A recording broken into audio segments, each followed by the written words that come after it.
नमस्कार। Good morning. Team my possibility leadership program के अंतर्गत डेली बुक रीडिंग में आप सभी का मैं दिल से स्वागत करता हूं। आप सभी को एक्नॉलेज और अप्रिशिएट करता हूं कि आप इतनी कमिटमेंट के साथ इस बुक रीडिंग के प्रोग्राम को सुबह 6 से 7 बजे आ रहे हो। सवाल ही जवाब है। एलन पीज का ये बुक हम पढ़ रहे हैं और आज हम तीसरे खंड को शुरुआत करने वाले हैं। तो आप सभी को अप्रिशिएट करते हुए हम आगे बढ़ते हैं और मिशन से शुरुआत करते हैं आज के मीटिंग की। पुंजा जी दड़ी सर को मैं इनवाइट कर रहा हूँ मिशन दोहराने के लिए। Welcome sir.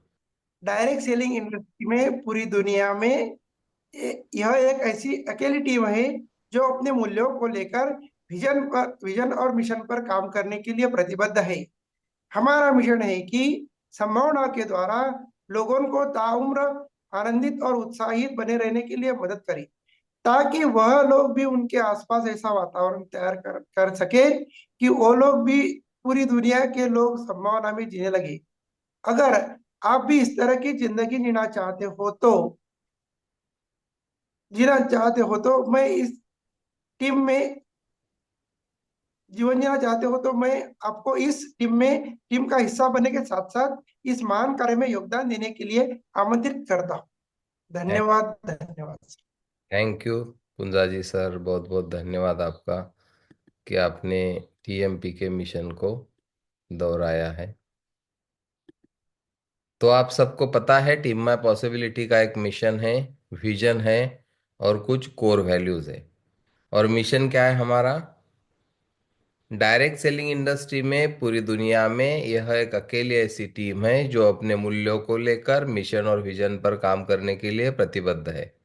हमारा मिशन है संभावनाओं के द्वारा लोगों को उनके जीवन में ताउम्र आनंदित और उत्साहित बने रहने के लिए मदद करे, ताकि वो भी उनके आसपास एक ऐसा वातावरण तैयार कर सके जिससे पूरी दुनिया में लोग संभावना में जीने लगे। अगर आप भी इस तरह का जीवन जीना चाहते हो तो हम आपको इस टीम का हिस्सा बनने के साथ साथ इस महान कार्य में योगदान देने के लिए आमंत्रित करते हैं।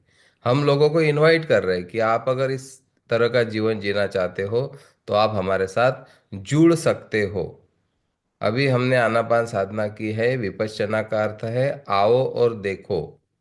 हम करो नहीं बोलते, आओ और देखो।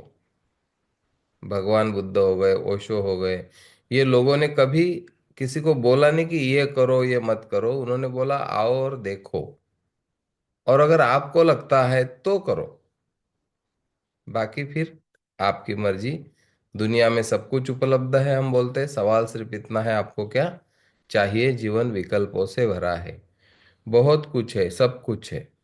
चॉइस हमारी होती है कि हम क्या चाहते हैं। चलो तो बढ़ते हैं अभी हम आगे शांति के साथ।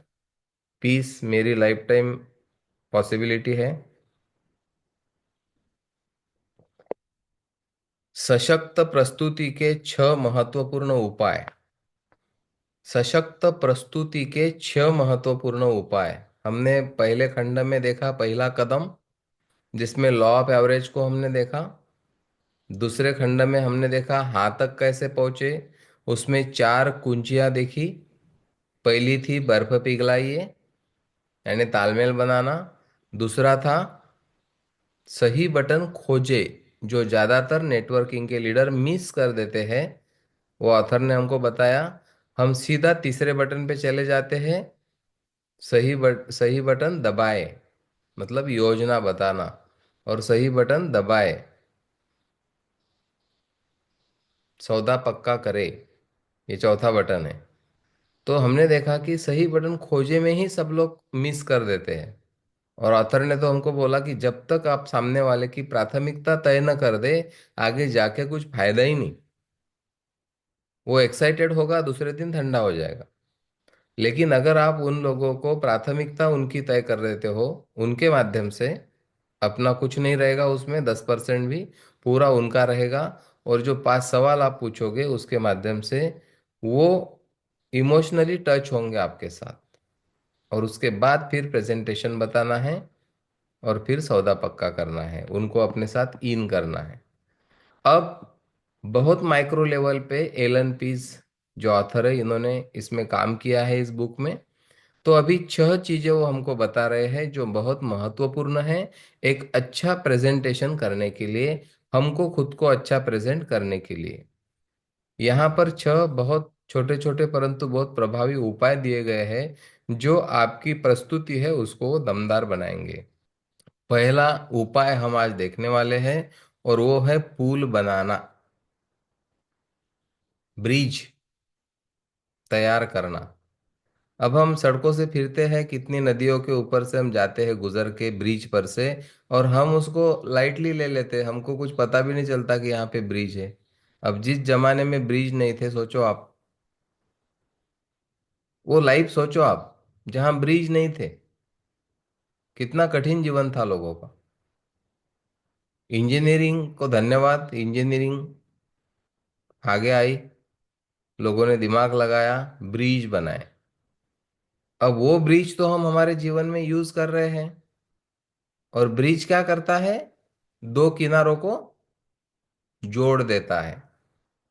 तो हमारे प्रेजेंटेशन में ब्रिज कैसे बनाना, हमारी जो चर्चा लोगों के साथ चलती है उसमें ब्रिज कैसे बनाना, पुल कैसे बनाना, ये हम आज के टॉपिक में सीखने वाले हैं। पुल बनाना एक तकनीक है। तकनीक है कि नहीं है? पुल बनाना एक टेक्निक है। जो ब्रिज हम यूज कर रहे हैं आज, छोटे बड़े, दुनिया भर में अभी तो टेक्नोलॉजी इतनी विकसित हो गई कि हम हैरान हो जाते हैं। दुबई या बड़े बड़े अलग अलग देशों में, नागपुर में ही आपको मालूम है, आशिया का सबसे बड़ा मल्टी लेयर वहाँ पे वायाडक्ट, एक ब्रिज बन गया। नीचे से रोड पर से ट्रैफिक जा रही, बीच में से ट्रैफिक जा रही, ऊपर से मेट्रो जा रही। तो ब्रिज का खूब महत्व है हमारे जीवन में, हमारे बिजनेस में। तो इसको हम अभी देखेंगे कि ये एक टेक्निक है और जो चर्चा को जारी रखती है। जब हम ब्रिज बनाते हैं ना, तो हमारी जो चर्चा है ना उसको जारी रखने का ये एक तरीका है। और उस परिस्थिति को टालती है जिसमें या तो आप बहुत ज्यादा बातें करते हैं या आपका संभावित ग्राहक बहुत कम बातें करता है। हर ग्राहक आपको ऐसा नहीं मिलेगा कि वो बहुत बातें करेगा। कुछ लोग इंट्रोवर्ड होते हैं, कुछ लोग एक्सट्रोवर्ड होते हैं। कुछ लोग इतने बातें करते हैं कि रुकते ही नहीं। कुछ लोगों के शब्द हमको परचेस करने पड़ते हैं, एक एक शब्द विकत घ्यावं लागते म्हणतो आपण त्या व्यक्तीचा। तो ऐसे लोग भी आपको मिलेंगे। तो ऐसे लोग जब आपको मिलेंगे कि जो कम बात करने वाले लोग हैं, वहां पे आपको ये पुल बनाने का जो प्रोग्राम है, ये टेक्निक है, ये आपको काम में आने वाली है। अगर आप कोई महत्वपूर्ण सवाल पूछे और जवाब में आपको एक छोटा सा उत्तर मिले, तो आप भी कुंठित हो जाओगे। आप जब सवाल पूछोगे 5, और सामने वाला अगर एक एक वाक्य में उत्तर दे रहा है आपको, तो आपको परेशानी हो जाएंगी। तो ऐसे कंडीशन में आपको क्या कहना है, किस तरह से ये टेक्निक यूज करना है, ध्यान से सुनो सारे लोग। असली जिंदगी की कहानी, इस बुक में ऑथर ने क्या किया है, रियल लाइफ की स्टोरीज बताई है। रियल लाइफ की चर्चाएं, कॉन्वर्सेशन इन्होंने यहाँ पे हमको बताए हुए हैं। तो किस तरह शिव ने एक भावहीन व्यक्ति को प्रभावित किया। शिव, आप शिव सोच लो, शिव नाम है, आधा स त्याला य त्याला उकार, शिव उधर का नाम है। तो एक शिव एक डिस्ट्रीब्यूटर है, और एक कम बोलने वाले व्यक्ति को, या कोई भाव नहीं था उसके अंदर, उसको भी कैसे प्रभावित किया, एक एग्जाम्पल के साथ हम इसको समझेंगे कि पुल कैसे बांधते हैं। यहाँ पर शिव का उदाहरण है जो एक डिस्ट्रीब्यूटर थी, और वह अपने संभावित ग्राहक फ्रेड के साथ तालमेल बनाने का प्रयास कर रही थी। शिव और फ्रेड, ये दो लोगों का ये संभाषण यहाँ पे हम देख रहे। फ्रेड एक कंप्यूटर कंपनी में काम करता था और उसने अपनी लंच की छुट्टी में शिव को मुलाकात के लिए समय दिया था। फ्रेड शुरुआत में जरा रूखा नजर आया, और वह बहुत बातूनी स्वभाव का नहीं था, यानी एक्स्ट्रावर्ड नहीं था। वो इंट्रोवर्ट था, कम बात करने वाला था। इसीलिए शिव शुरुआत में थोड़ी निरुत्साहित हो गई। मतलब जो डिस्ट्रीब्यूटर थी और जो कस्टमर था, संभावित ग्राहक था, वो कम बात करने वाला था। और ये जब सवाल पूछती थी तो वो एक वाक्य में जवाब देता था, एक शब्द में जवाब देता था। तो ये डिस्ट्रीब्यूटर भी निराश हो गई थी कि अब क्या करे, ऐसे कंडीशन में क्या करे। अब संभाषण सुनिए आप ध्यान से। शिव ने बोला, आप इस बिजनेस में कैसे आए? सवाल पूछा। फ्रेड ने बोला, मेरी हमेशा से ही कंप्यूटर में रुचि थी। एक वाक्य में जवाब दिया। इस संबंध में शिव के पास अधिक जानकारी नहीं थी, इसलिए उसे बात बढ़ाने के लिए अगला सवाल पूछना पड़ा। वो चुप हो गया सामने वाला। तो शिव ने अगला सवाल पूछा, आपको कंप्यूटर के बिजनेस में सबसे अच्छी बात क्या लगती है? उसने एक ही वाक्य में जवाब दिया, यह लगातार बदलता रहता है। रूखी सूखी लग रही ना चर्चा यहाँ पे। दोबारा दिए गए इस छोटे से जवाब ने शिव को फिर से मजबूर कर दिया कि अगला सवाल पूछे, ताकि बातचीत का सिलसिला जारी रह सके। समस्या यह थी कि अगर ढेर सारे अच्छे सवाल भी पूछती तो भी कुछ समय के बाद बातचीत किसी इंटरव्यू की तरह लगती, जिसमें शिव की भूमिका पुलिस कमिश्नर जैसी हो जाती।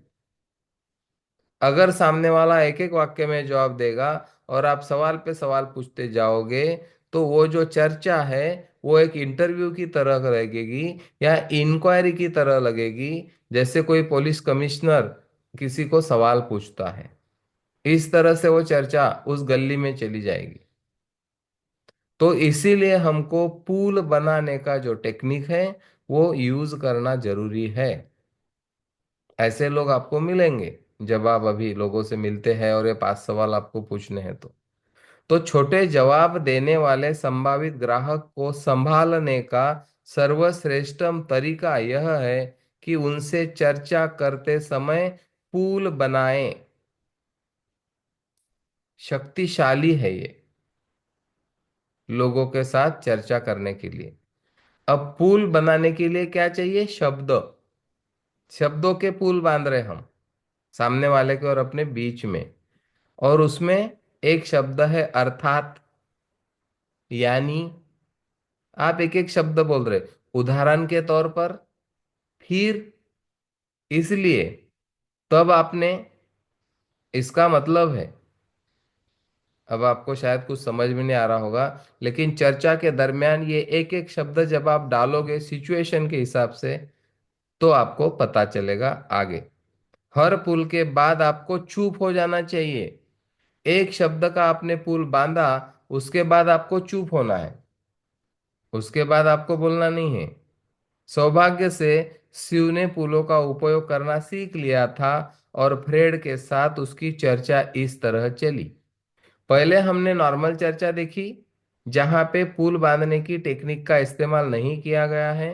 अभी दोबारा से उस कॉन्वर्सेशन को आप सुनो। शिव, आप इस व्यवसाय में कैसे आए? फ्रेड।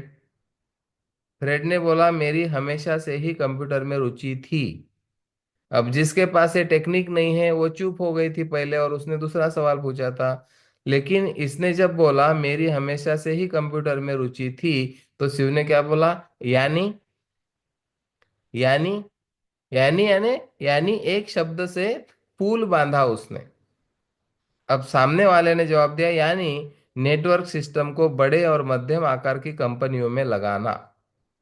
देखिए एक शब्द से क्या होगा, सामने वाला और एक वाक्य बोला। शिव ने क्या बोला?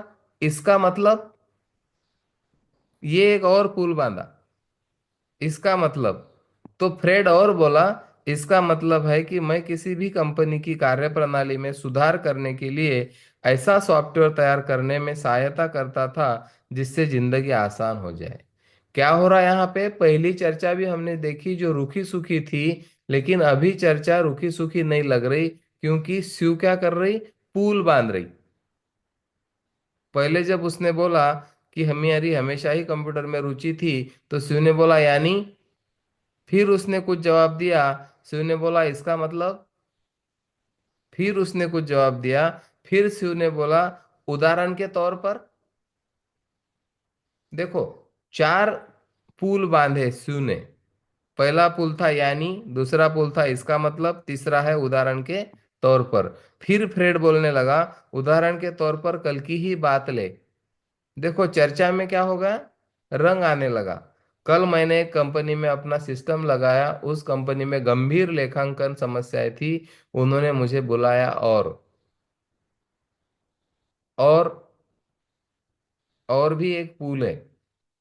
इस मामले में शिव ने न केवल सफलतापूर्वक एक किला जीत लिया, बल्कि वह इंटरव्यू लेने वाले की तरह भी नहीं लगी थी, और उसने ज्यादा शब्दों का प्रयोग भी नहीं किया था, एक एक शब्द डाला था बीच में। वह फ्रेड के बारे में अधिक से अधिक जानकारी, उपयोगी जानकारी प्राप्त कर रही थी, और वह अपने पहले नंबर के विषय पर बातें कर रहा था। वह खुद वो खुद बातें कर रहा था। ये जो डिस्ट्रीब्यूटर थी, ये सिर्फ पुल बांध रही थी। तो यहाँ पे अच्छी क्लैरिटी आ रही होगी आपको कि पुल बांधना किसे कहते हैं। आप थोड़ा बहुत इसको यूज करते भी होंगे, लेकिन वो आप प्रेजेंट नहीं होगे कि ऐसा आप यूज करते हो। अभी आपको जानबूझ के करना है। अब आपको इसकी जरूरत कहाँ पड़ेगी, जहां कोई ऐसा प्रोस्पेक्ट आपको मिलता है जो इंट्रोवर्ड है। इंट्रोवर्ड का मीनिंग होता है कि कम बोलने वाले लोग, खुलते नहीं वो लोग जल्दी। ऐसे लोगों के साथ आपको पुल बांधने की प्रैक्टिस करनी होगी। लेकिन जहां पे ऑलरेडी सामने वाला एक्स्ट्रोवर्ट है, तो वहां पे पुल बांधने की जरूरत पड़ेगी क्या? वहां पे तो व्यक्ति को रोकना पड़ेगा, ज्यादा बातें करने वाला अगर आपको कोई मिलता है तो।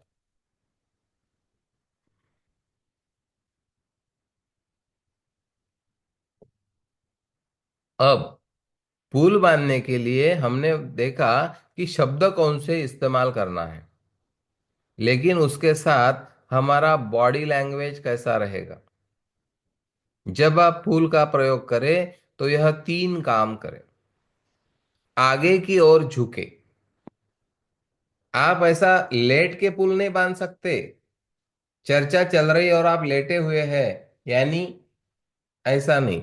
आप सामने झुक के बोलेंगे और हथेली सामने करेंगे, यानी ऐसा बोलेंगे आप।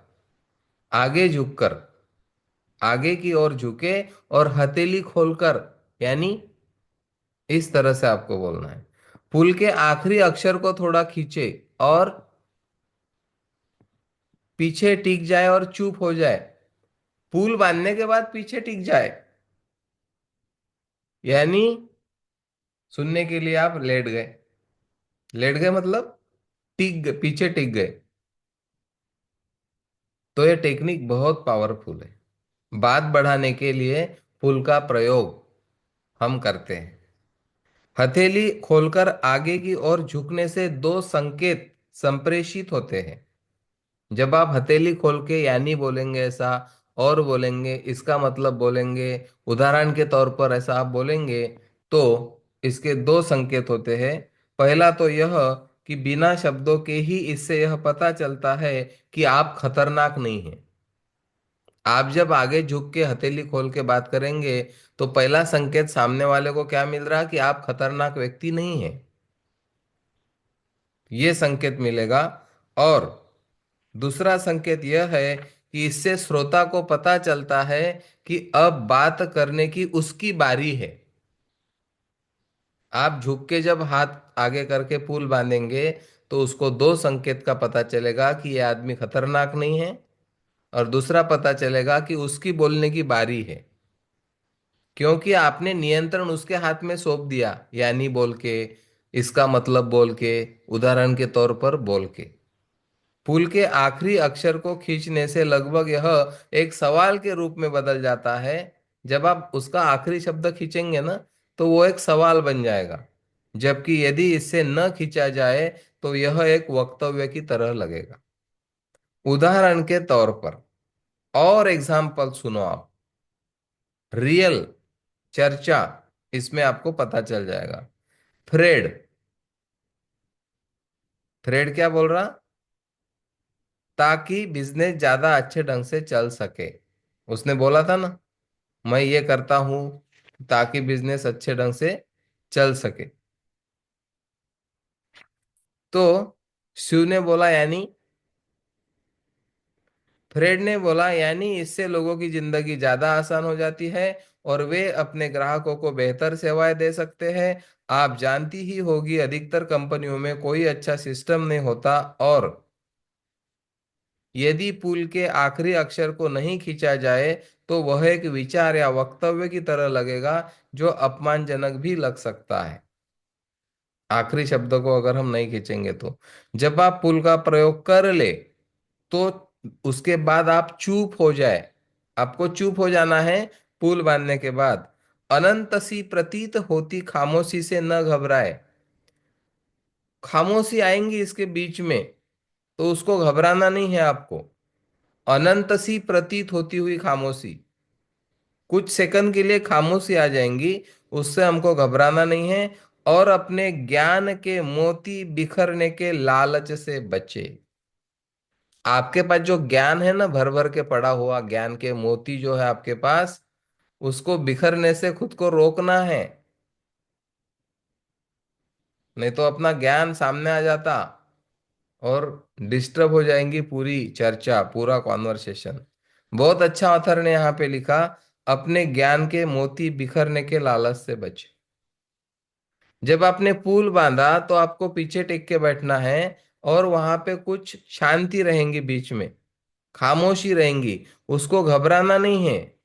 अरे ये क्या हो गया, आपका ज्ञान आप बीच में डाल देंगे तो चर्चा डिस्टर्ब हो जाएगी। आपको चुप रहना है, शांत बैठना है, आपका ज्ञान आपके पास रखना है, उसकी सामने वाले को जरूरत नहीं है। ये पक्का समझो। पुल के प्रयोग के बाद कुछ देर तक चुप्पी छा सकती है, कुछ देर तक शांति वहां पे आ जाएगी। आपकी खुली हथेली यह बताती है कि अब आपने बोलने की जिम्मेदारी संभावित ग्राहक को दे दी है। आप जब हथेली खोल रहे हो तो इसका मतलब ही है, यही है कि आपने अधिकार किसको दे दिया, ग्राहक को दे दिया बोलने के लिए। इसलिए अब आप उसे ही बोलने दे। भावनांना आवर घालायची आहे, आपण वारंवार बोलत आहे। अपने इमोशन को रोक के रखना है, क्योंकि पूरी चर्चा आपके कंट्रोल से चल रही है। आप टेक्निक यूज कर रहे हो, आप एक लीडर हो, आप एक प्रोफेशनल व्यक्ति हो, आप पूरी तैयारी के साथ गए हो। सामने वाले को पता भी नहीं कि उसके साथ क्या टेक्निक यूज हो रही है, उसको बोलता करने के लिए, उसकी रियल इंफॉर्मेशन निकालने के लिए। और हम क्यों निकाल रहे हैं, हमारे स्वार्थ के लिए नहीं। उस व्यक्ति को हम एक नया जीवन दिखाना चाहते हैं, दर्शन कराना चाहते हैं, नई दुनिया उसको दिखाना चाहते हैं। तो यहाँ पे आपके समझ में आ गया, पुल बांधने के कुछ शब्द है। आपके पास बुक है, नहीं होगी तो ऑर्डर करना है, और इसको पढ़ना भी है। सेशन के पहले भी पढ़ो, सेशन के बाद में भी पढ़ो, क्योंकि ये प्रैक्टिस में लाने वाली बुक है।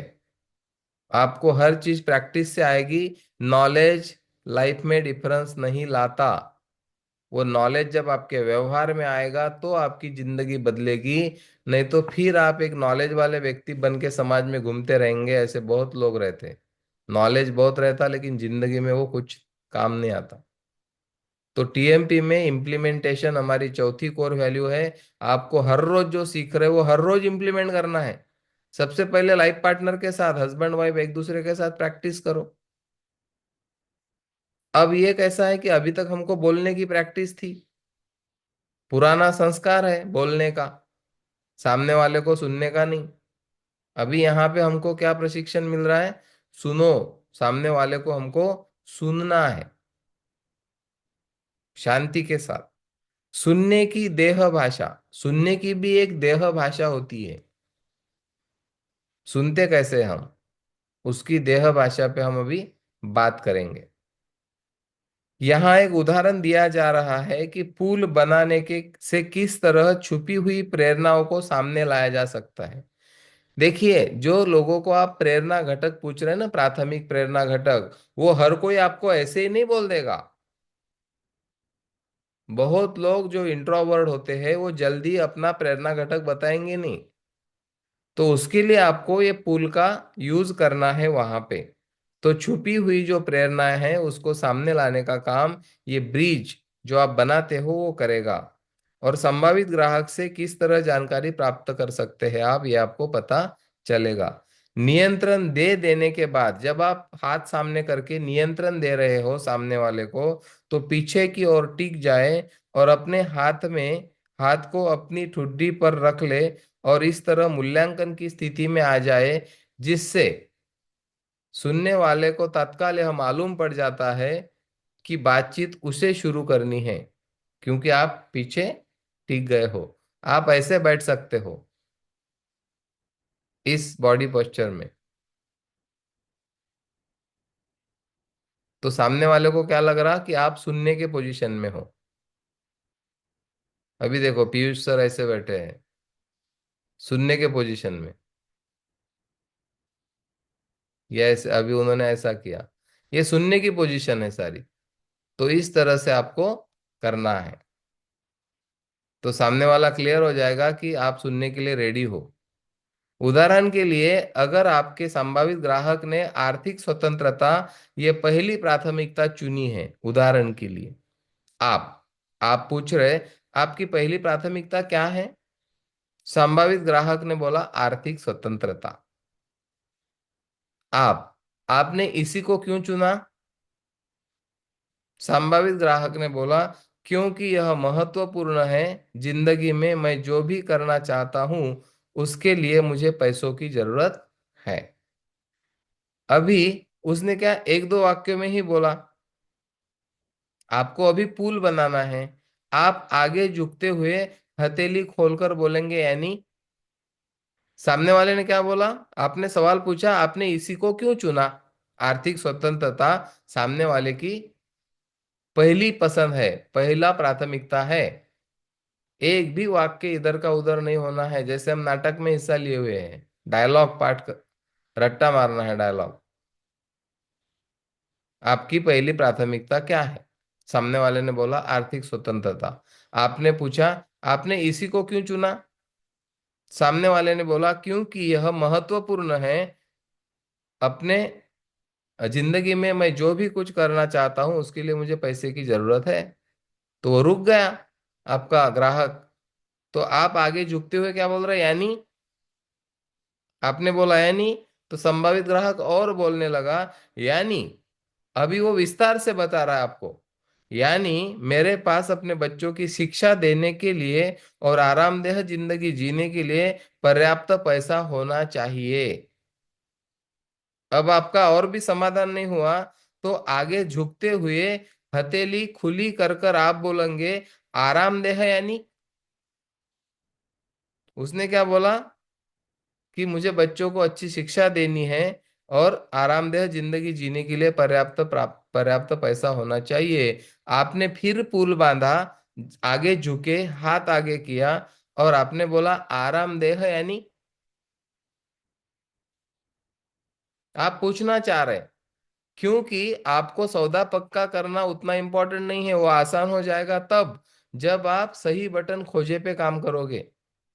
और ये जो प्रोसेस चल रहा है, जो 5 सवाल हम पूछते हैं सोने के, वो प्रोसेस है सामने वाले का व्हाय क्लियर करना, कि वो क्यों आपके साथ आना चाहेगा, क्यों आपके साथ जुड़ना चाहेगा। अब आप सब लोगों को पता चल रहा होगा कि कैसे हम दौड़ते रहते हैं, दिन भर डेमो देते रहते हैं लोगों को। हम कभी उनकी प्राथमिकता पे बात नहीं करते कि वो क्या चाहते हैं, कभी हम उनको बोलने का मौका ही नहीं देते। हम सुना के चले आते और फिर फॉलोअप लेते साल साल भर, और लोग बोलते कि हाव ना करू ना, चांगला आहे तुमचं प्रॉडक्ट, घ्यायचीच आहे आम्हाला मशीन। हमने मुख्य चीज पे काम ही नहीं किया, उनकी प्राथमिकता को सामने नहीं लाया। यहाँ पे आप पुल क्यों बांध रहे, क्योंकि सामने वाला ज्यादा बोलना जरूरी है आपके साथ। तो आपने क्या पूछा, आरामदेह, यानी, और एक पुल बांधा आपने। दूसरा ही सवाल चल रहा है, आपने इसी को क्यों चुना, वही चल रहा है। संभावित ग्राहक बोल रहा है, यानी मेरे पास लंबी छुट्टियों पर जाने के लिए पैसा हो, मैं नई कार खरीद सकूं और कभी कभी थोड़ी बहुत विलासिता की चीजें भी खरीद सकूं। अब आरामदेह यानी आपने जब बोला और आप ऐसे बैठ गए पीछे टिक के, तो सामने वाला बोल रहा है। अभी और एक ब्रिज बांधा आपने, उदाहरण के तौर पर, उदाहरण के तौर पर अगर मैं यात्रा करना चाहूं तो मैं इस योग्य बन सकूं। ये ग्राहक बोल रहा है। यानी और उदाहरण के तौर पर इन दोनों पुलों का प्रयोग करके करने से आपका संभावित ग्राहक वह सब बातें बताने लगता है जो वो सोचता है, उसके जीवन में अनुभव करता है और विश्वास करता है। और सबसे महत्वपूर्ण बात यह है कि आप जाता बातें नहीं कर रहे हो। पूल एक तरह से खुले सवाल होते हैं। पूल यानी खुला सवाल, बोलने के लिए छूट होती है सामने वाले को। प्रस्तुतियों में उनका सर्वश्रेष्ठतम प्रयोग तब होता है जब आप लोग अपने बारे में ज्यादा बातें न कर रहे हो या वे आपके सवालों का छोटा जवाब दे रहे हो। लोग जब छोटा जवाब देंगे तभी आपको इस टेक्निक का यूज करना है। जब आप पहली बार अपने पुलों का प्रयोग करेंगे तो आपको अजीब लगेगा, क्योंकि प्रैक्टिस नहीं है ना आपकी।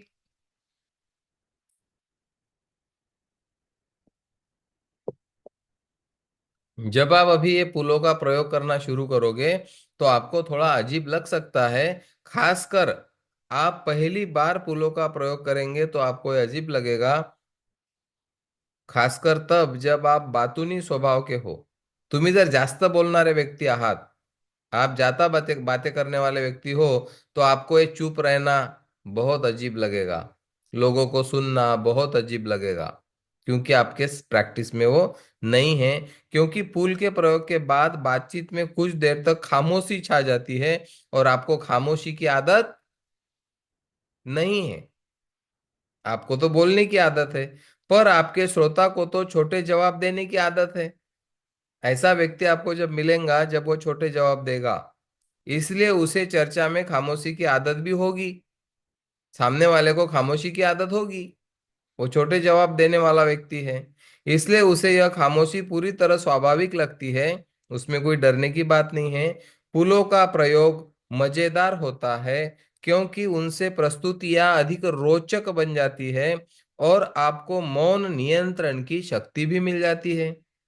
मैंने क्या बोला था, आपका व्यक्तित्व इस तरह से विकसित हो जाएगा। और वो भी फ्री में हो रहा है। फ्री में नहीं हो रहा है, आप सवेरे उठ रहे हो, आप कीमत दे रहे हो सवेरे उठने की, वीडियो ऑन करके बैठने की कीमत आप दे रहे हो। इसलिए आपको ये वैल्यू मिल रही है। जो लोग अभी यहाँ पे नहीं है उनको ये वैल्यू नहीं मिल रही।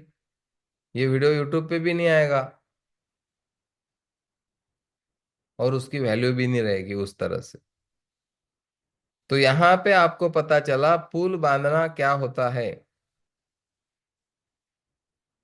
किस तरह से कम बात करने वाले लोगों से हम वो सारी बातें निकाल कर सामने ला सकते हैं। इसमें सामने वाले का भी मनोबल बढ़ रहा है, विकास हो रहा है, और हमारा विकास क्या हो रहा है, मौन की शक्ति बढ़ रही है हमारी, चुप रहने की शक्ति बढ़ रही, प्रैक्टिस खामोश रहने की, वो हमारी यहाँ पे होगी। तो अभी यहाँ पे इस सेशन को हम कंप्लीट कर रहे हैं। आज हमने क्या देखा, यहाँ पे पुल बनाना। एक ही उपाय देखा, 6 उपाय यहाँ पे हम देखने वाले हैं।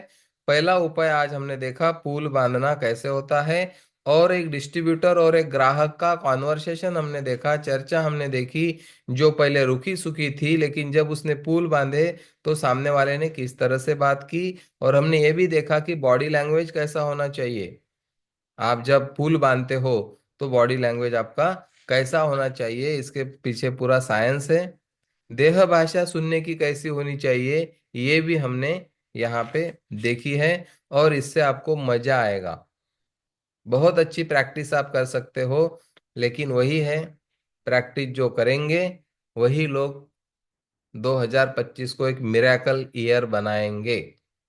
Practice practice practice practice practice practice, 6 बार बोला है मैंने, तो इसकी गंभीरता आपको समझनी है। Thank you very much.